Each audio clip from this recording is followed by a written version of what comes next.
Hello, नमस्ते. कसे आहात सगळे? मस्त ना? मी पण छान आहे.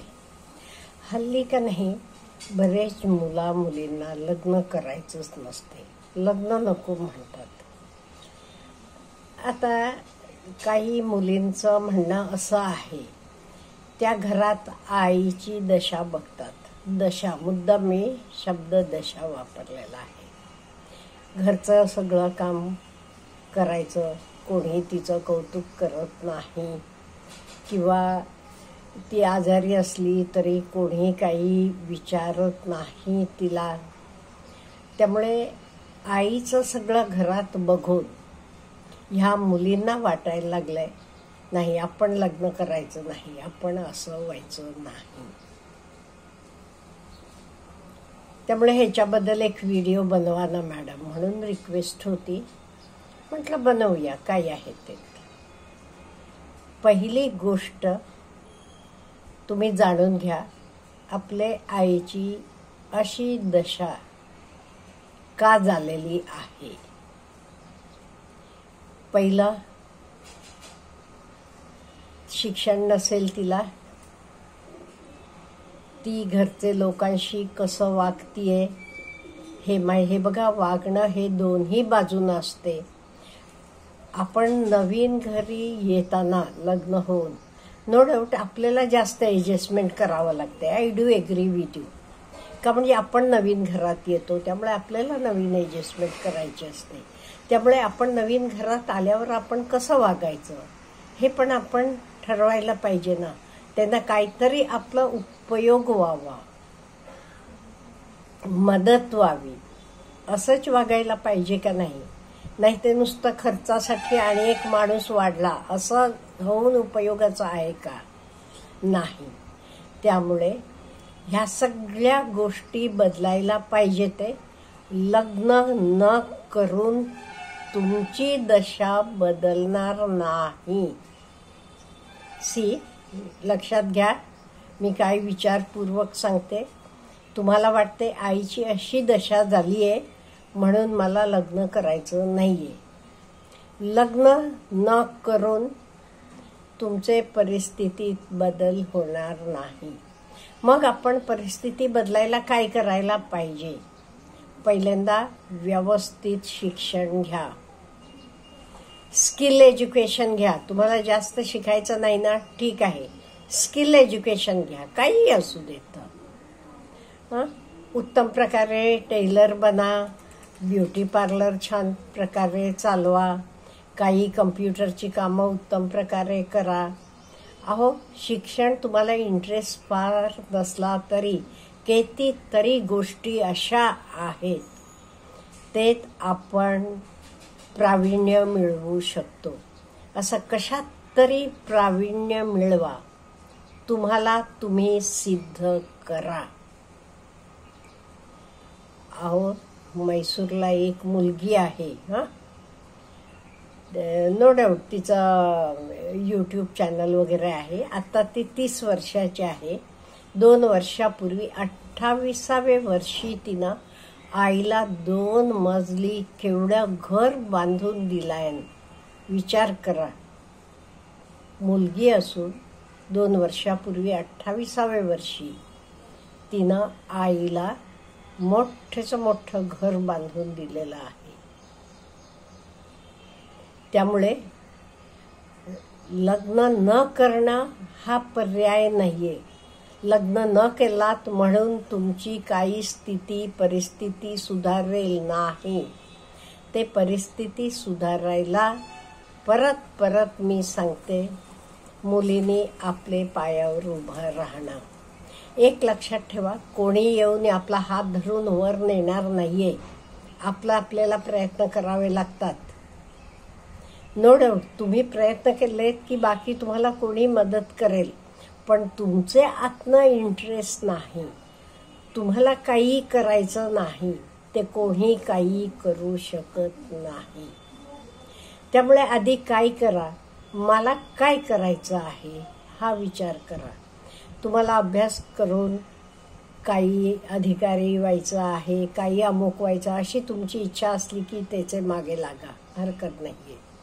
नाही तुम्हाला शिक्षणाची आवड नाही. सगळ्यांना काही आवड असायला पाहिजे असं नाहीये. मग तुम्हाला कशाची आवड आहे? शेतीची आवड आहे किंवा काय? तुम्ही कुठल्या फील्डमध्ये अगदी स्किल्ड होऊन काम करू शकता हे आधी ठरवा. आणि ते तुम्हाला काय ट्रेनिंग पाहिजे, त्यातलं काय शिक्षण पाहिजे ते घ्या.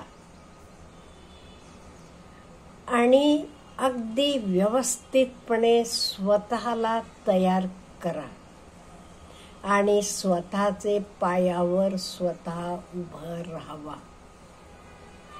मग आईला पण मदत करा, माहेरच्यांना मदत करा, हरकत नाहीये.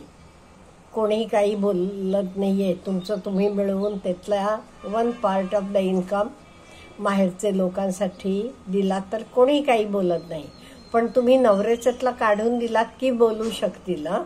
It is a fact. जे काही दुनियेत आहे तर का तो त्याच्या आईवडिलांना बघतोय, त्यालाही खर्च पाणी असतात त्यातनं. आणि तुम्ही माझ्या आईवडिलांनाही बघ म्हणालात की त्याची काही परिस्थिती तेवढी असेल असं नाही. परिस्थिती चांगली असली की बघू देत, त्याचाही काही हरकत नाहीये. पण तो पण अगदी जेमतेम असला की त्यांना म्हणून काय करावं. मग त्यामुळे हल्ली मुलं आणि मुली काही फरक नसतो. तुम्ही आपल्या पायावर उभं राहून आपली डेस्टिनी क्रिएट करणं हे महत्वाचं आहे. आणि कित्येक वेळा मोठी चूक मुली काय करतात, मुलींना वाटते लग्न झाल्यावर सगळे प्रॉब्लेम सुटले, नवरा म्हणजे आपला ATM. असं नाही होत. मी तर परत परत मुलींना सांगते, लग्न झाल्यावर आणि प्रॉब्लेम्स चालू होतात, संपत नाहीत. काही का म्हणजे हे बघा, शिक्षण वगैरे घेताना आधी तुम्हाला काही जबाबदारी नसते. डबा भरून देण्यापासून आई करत असते. सगळ्यांच्या घरातली गोष्ट आहे. पण तुमचं एकदा लग्न झालं, सासरी गेलात की असं चालते का? नाही. तुम्हाला बाकी सगळ्यांचं करून ठेवून, तुम्हाला इवन जाऊन पुढे शिकायची परमिशन असली तरी घरातलं सगळं करून ठेवून जावं लागते. विचार करा. आणि आल्यावर पण तर सगळं करावं लागते. आणि नंतर तुमचा अभ्यास म्हणा, काय म्हणा, एवढं करून करतात. आमच्या वेळी आम्हीही केलेलं आहे. आत्ता पण किती तरी मुली करतात, नाही म्हणत नाही मी. पण तो जड जाते. म्हणून मला मुलींना सांगायचं आहे, तुम्ही लग्नाचे आधी जे काही तुम्हाला शिकायचं आहे तर शिकून घ्या. का म्हणजे सोपं जाते. नंतर काय होते, लग्न झाल्यावर एखाद मूल होते, नंतर परत जबाबदारी वाढत जाते. त्यामुळे आधी व्यवस्थित शिकून घ्या, आपले पायावर उभा राहावा. शिक्षण तुम्हाला घ्यायचं नसलं, कुठलाही स्किल, अहो हल्ली तरी खूप सोपं झाले पूर्वीचे पेक्षा. आणि हे सगळं करत असताना स्वतःला स्वतःवर प्रेम करा, स्वतःला जपा. एट द सेम टाइम लोकांना पण रिस्पेक्ट द्यायला शिका. उद्या लग्न होऊन सासरी गेला तरी अहो सासरच्यांना नुसतं आपण दोष देऊन उपयोगाचं नाही. आपण त्यांच्याशी कसं वागतो हे पण कारणीभूत आहे. आपण चांगलं वागलं, माझ्या अनुभवावरनं सांगते मी तुम्हाला. अहो सासरचे लोक सुद्धा कित्येक वेळा आपले माहेरचे लोकांपेक्षा सुद्धा चांगले असतात, प्रेमळ असतात. त्यामुळे आधी आपण कसं वागतो त्यांच्याशी हे पण महत्वाचं आहे. नाही तर एवढंच नाही, मी महाराणीत गेले, सगळे माझं करायला पाहिजे असं कोण करेल हो? शक्यच नाही.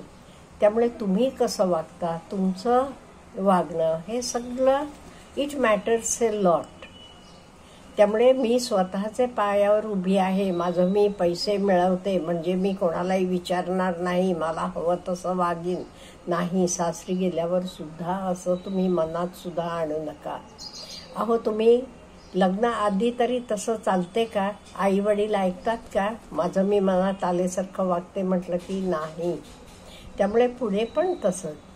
आणि शेवटी आपल्याला आयुष्यभर संसार करायचा आहे, सुखानं राहायचं आहे.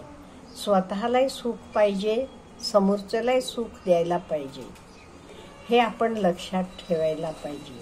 पण हे सगळं करायचं आधी तुम्हाला वाटते ना, आईची परिस्थिती अशी आहे म्हणून मला लग्न नाही. I don't agree with you on this point. ही परिस्थिती बदलायची ते काय करायचं आहे, आधी स्वतःला सिद्ध करायचं आहे. तुम्ही स्वतःला मजबूत बनवा, स्ट्रॉंग बनवा, सगळी परिस्थिती आपोआप बदलते. बघा तरी आणि तुमची मतं पण मांडा मला. अच्छा, हॅव ए गुड डे.